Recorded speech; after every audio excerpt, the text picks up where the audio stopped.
Bonjour à tous et bienvenue pour cette nouvelle vidéo. Aujourd'hui, on va découvrir une nouvelle imprimante. Il s'agit de la version ultime de la Ender 3, c'est-à-dire la Ender 3 S1 Pro. C'est une Ender 3 sur laquelle il n'y a absolument rien à rajouter puisqu'elle est complètement équipée avec toutes les options possibles. Donc voyons tout de suite ce qu'il y a dans le carton.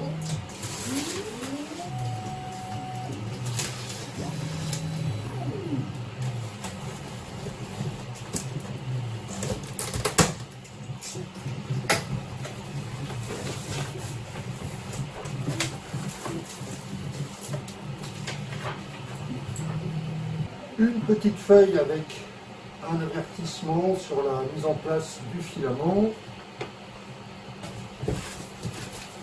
Donc comme d'habitude, toujours bien emballé, plein de mousse. Donc là, on enlève le couvercle. On a les différents éléments que je vais sortir. Le manuel d'instruction et de montage.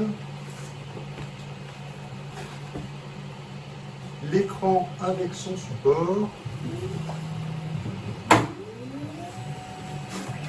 le cordon secteur prise européenne, la spatule pour enlever les impressions, on a le support de bobine et le détecteur de fin de filament.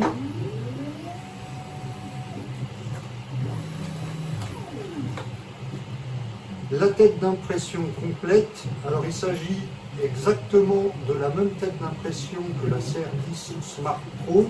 On est dans du matériel déjà assez haut de gamme, donc avec une tête full métal, un direct drive, un extrudeur également métal, une ventilation assez bien faite, le CR Touch et la connexion par nappe de la tête. On a le jeu d'accessoires avec buse, carte SD, des vis, les pinces coupantes, etc. L'axe de support de bobine, alors il est à noter, comme sur la CR10 Smart Pro, que l'axe est articulé. Donc ça c'est vraiment très pratique, ça évite que les bobines coincent dessus, le guidage est vraiment très souple, c'est très très bien fait. Un petit échantillon de filament, donc livré en vrac, ça c'est un peu dommage. C'est tout ce qu'on a pour le premier étage de mousse que je vais enlever. Je le pose derrière. Ensuite, on retrouve l'assemblage du portique d'axe Z et d'axe X. Alors il est complètement préassemblé. Vous avez une double motorisation, donc ça c'est pas commun sur la gamme Ender. Une synchronisation d'axe Z, donc ça c'est vraiment pas mal. Un bandeau de LED pour éclairer la machine.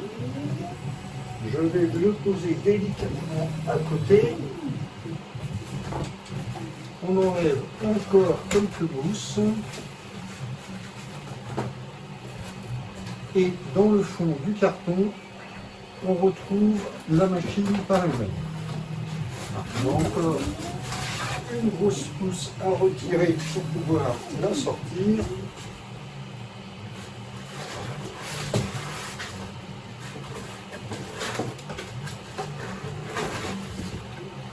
Et voilà, donc là, on a la machine par elle-même. Donc alors, c'est super bien fini. Vous avez le plateau en flex PEI, une poignée pour rattraper le plateau. Le câblage du plateau chauffant est vraiment super pro. C'est très très propre. Au moins, on n'aura pas des câbles qui vont se casser à la longue. Je vais poser. Ah, il y a un axe de l'axe Z qui est là. Je pose le carton.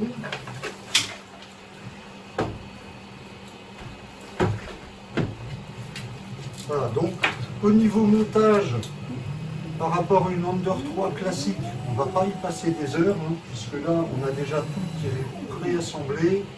Il y a juste les vis à mettre ici pour fixer le portique axe Z et axe X, brancher les moteurs. Là ça doit être pour la connexion de l'écran. On a le câblage aussi ici de différents moteurs. Voilà, c'est parti pour le montage, je m'y attaque.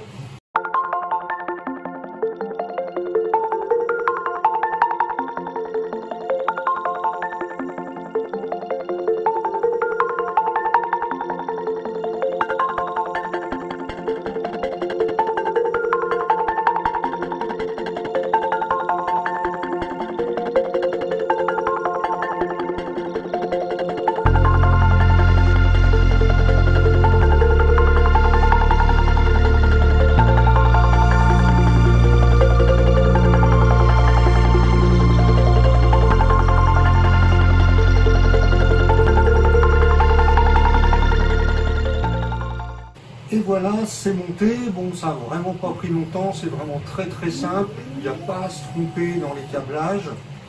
Alors, petit plus, pour une fois, la notice est en français. Donc, ceux qui ne parlent pas anglais, allemand ou autre ne seront pas perdus. Bon, c'est vraiment très simple à monter.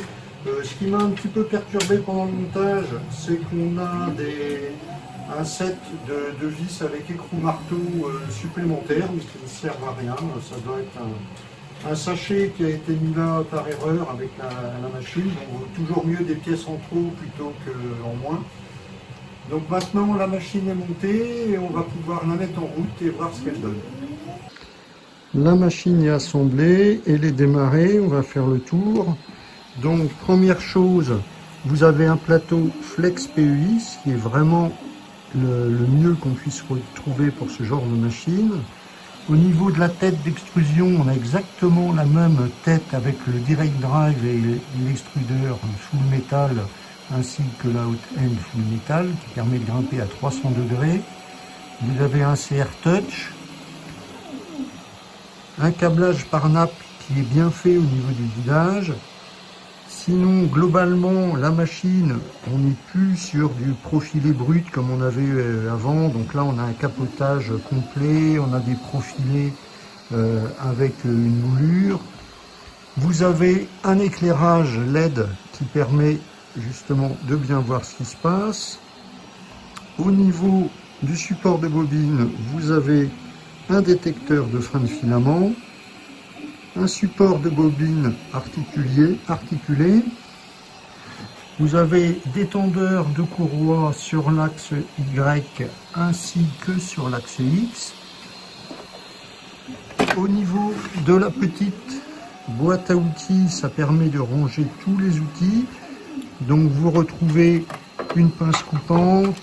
Là, on a des pièces de rechange au cas où un des détecteurs de zéro axe X ou Y soit défaillant. Donc moi, j'ai jamais eu le cas. Vous avez l'ensemble des clés pour monter ou démonter la machine et la régler. On dévisse en rab. Une buse de rechange. Un lecteur de carte SD pour brancher sur le PC.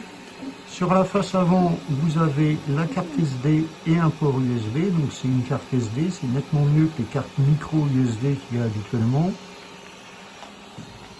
Si on va un peu sur l'arrière, donc la liaison plateau chauffant, on est vraiment avec un câble qui en plus est relativement souple, donc qui devrait durer dans le temps. Une connexion qui fait vraiment pro. Vous avez une synchronisation des deux axes Z. Donc on a deux moteurs, hein, comme on peut le voir. Donc le réglage de la machine se fait comme à l'habitude avec les molettes et les excentriques qui se reconnaissent avec leur clé. Donc là on l'a ici et pour l'axe X c'est sur le dessous. Donc petit reproche avec le capotage. Les roulettes de l'axe Y sont très difficiles à régler parce qu'on a du mal à passer ses doigts. Mais bon, ça c'est un petit détail.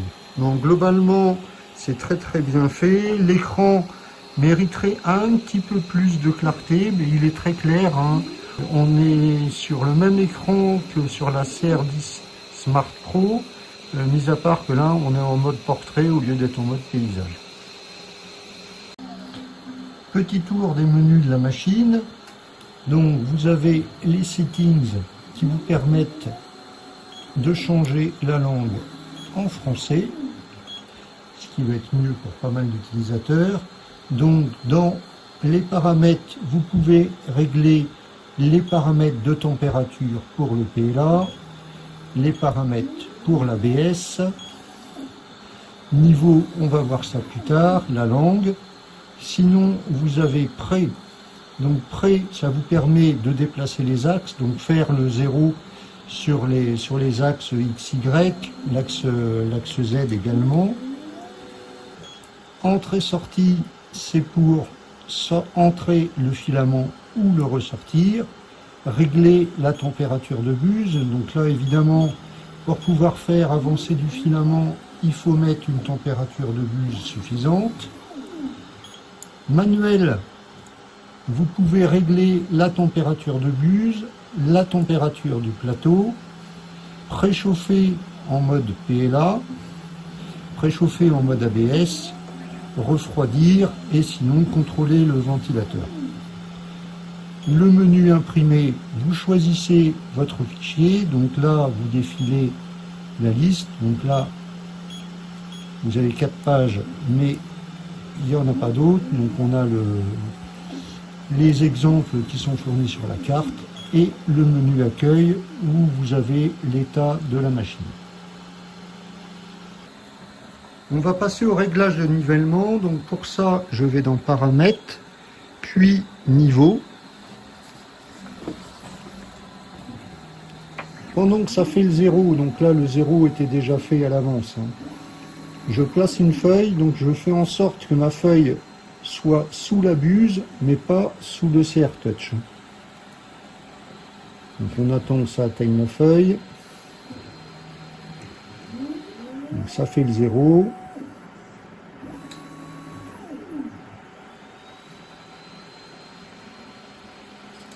Là, ma feuille est coincée, donc je suis trop bas, je vais dans Aux Level et je vais remonter. Donc 1,90, moins 1,90, je suis un peu trop haut, moins 1,95, je gratte, donc c'est bon. Ensuite, je prends le point 2, donc je déplace ma feuille toujours avec.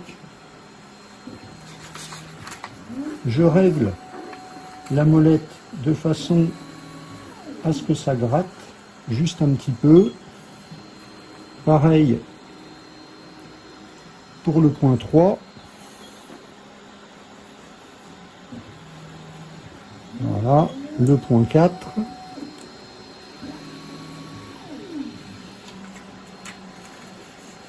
Donc là, le point 4, il est bon, j'ai pas besoin de le retoucher.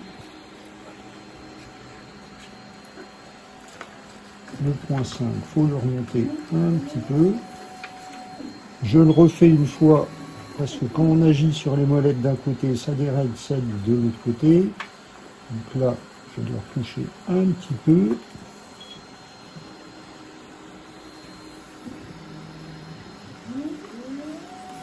Là, c'est bon. Le point 4, il n'y a pas de raison qu'il ait bougé. C'est bon. Le point 5. C'est bon. Je vérifie le point central, mais de toute façon, on ne peut pas le régler. Là, c'est bon, ça gratte aussi, donc le plateau est parfaitement plat. Donc c'est impeccable. Je retire ma feuille. Je vais maintenant dans nivelage auto et je lance le nivellement automatique. Donc ça va faire une cartographie 16 points du plateau et cette cartographie sera utilisée pour régler la première couche des impressions.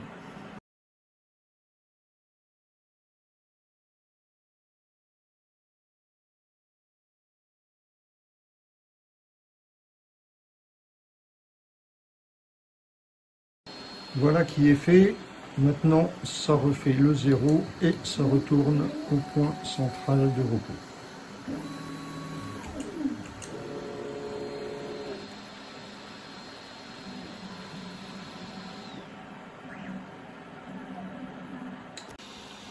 Pour charger le filament, rien de compliqué. Il suffit d'abord de l'avoir coupé en biseau. On le met un petit peu droit. On le passe dans le détecteur de fin de filament. Donc il doit s'allumer en bleu. Ça montre que le filament est bien détecté.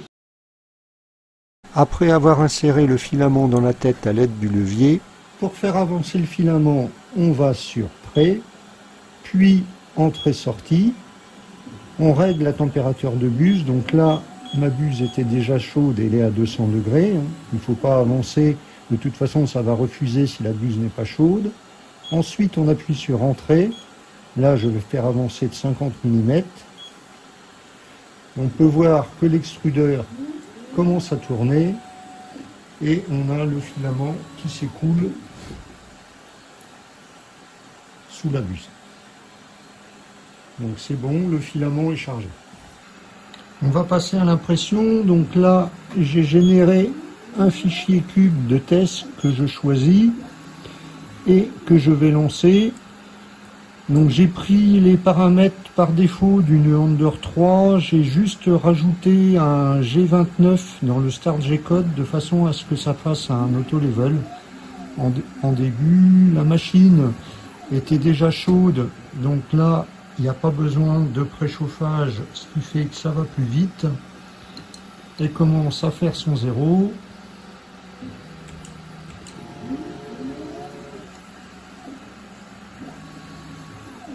Le 0 de l'axe Z.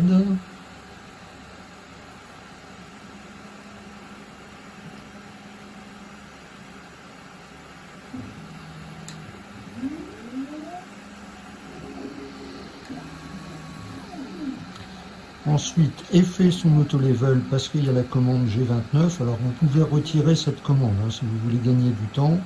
Donc on va laisser l'auto-level se faire.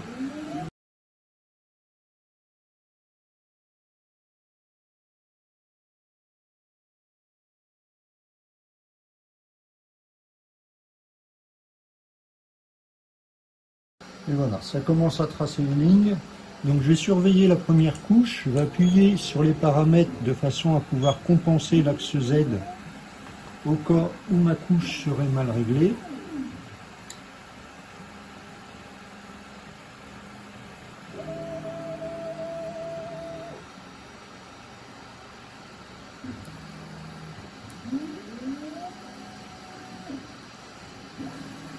Ça commence à tracer des lignes.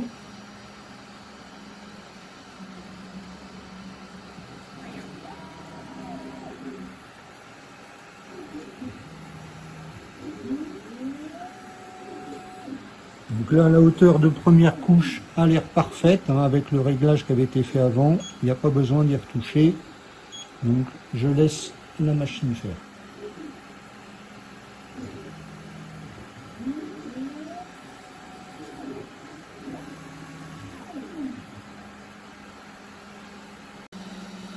Et voilà, le petit cube est parfait. Donc, les arêtes sont bien vives, les surfaces sont super nettes. Les couches également, on a un peu de mal à voir à l'image, sont vraiment très bien. Au niveau dimensionnel, on est parfait, à plus ou moins 5 centièmes. Alors ce que j'avais oublié de montrer tout à l'heure, c'est que dans les paramètres, vous avez également les paramètres avancés. Si vous avez eu besoin de corriger les steps moteurs, on pouvait aller corriger ici les steps des différents moteurs. Voilà, donc ça c'est dans les paramètres avancés. Vous avez également les températures PID, vous pouvez rentrer vos valeurs de PID. Donc comme pour la CR10 Smart Pro, il aurait été bien de pouvoir lancer un auto PID, mais bon, on peut toujours le faire via le USB. Donc concernant, on a la version soft, etc. Voilà, donc globalement, qu'est-ce qu'on peut dire sur cette machine? Franchement, elle s'en sort bien. On est beaucoup plus cher qu'une Under 3 classique. Mais bon, il faut reconnaître que là, il n'y a absolument rien à rajouter sur la machine. Vous avez une tête qui est vraiment une tête digne des imprimantes pro avec un hot-end full metal et un direct drive digne de ce nom, le CR Touch, etc. Vraiment, si vous voulez une machine où vous n'avez pas à mettre les mains dans le cambouis, c'est vraiment la machine idéale et je la recommande. À une prochaine. Petit additif, malgré toutes ces options, la Under 3 S1 Pro ne dispose pas de connectivité Ethernet ni Wi-Fi. Il est tout à fait possible de rajouter la Creative Box qui, elle, permet la connectivité Wi-Fi et Ethernet, ainsi que de lui rajouter la caméra cloud pour surveiller les impressions à distance. De cette façon, vous pourrez utiliser Creality Cloud et vous aurez une machine complètement connectée. C'est la grosse différence que vous avez entre la CR10 Smart Pro et cette Under 3 S1 Pro. Mais bon, il y a quand même une différence de prix entre les deux, ce qui explique qu'il n'y ait pas franchement toutes les fonctionnalités en plus de la différence de taille de plateau.